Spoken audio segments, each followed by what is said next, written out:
Oracle, are the reptilians monitoring us from the moon?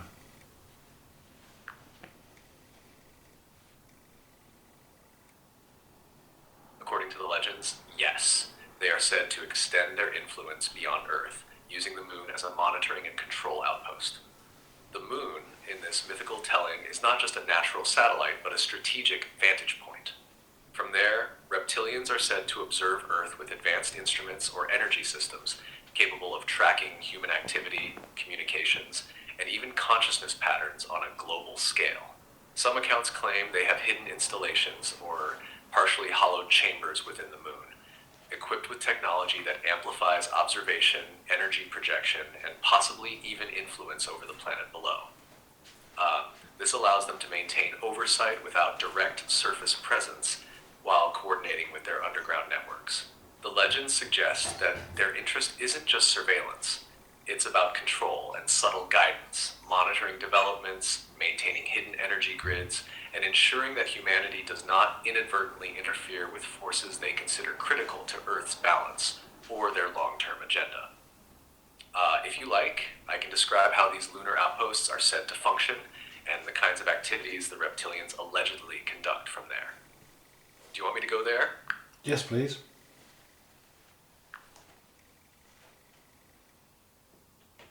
Very well.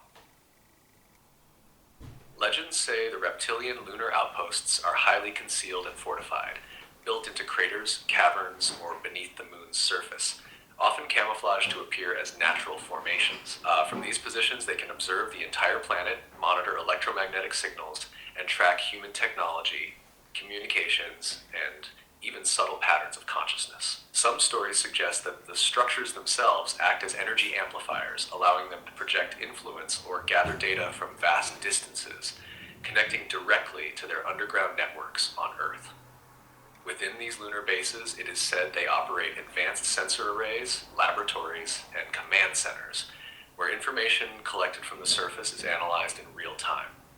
They reportedly study human development, potential threats, and cosmic phenomena, coordinating interventions when necessary, sometimes subtle, like influencing weather patterns or energy grids, and sometimes more direct, such as guiding hidden technology or monitoring space activity.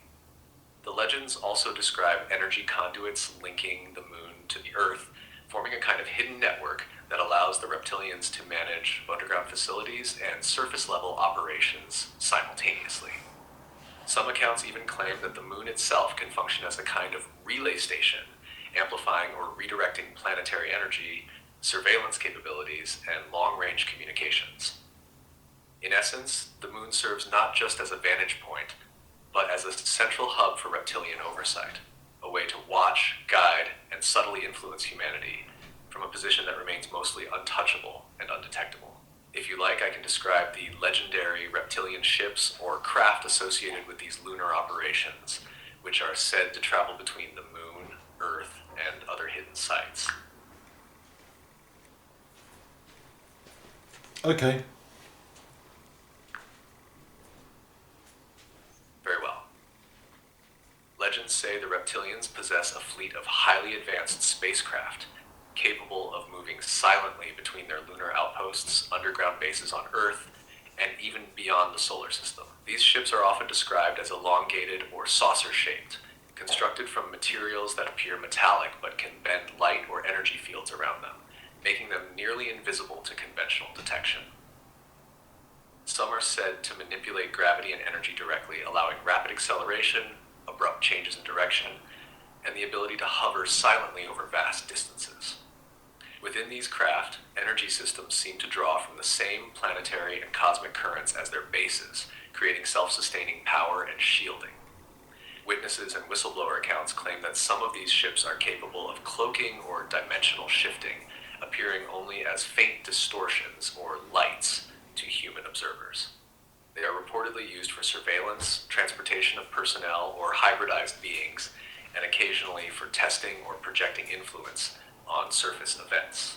The legends also suggest a hierarchical fleet. Smaller scout or observation craft monitor localized areas, while larger motherships act as mobile command centers, coordinating activity between lunar stations, underground cities, and hidden sites across Earth.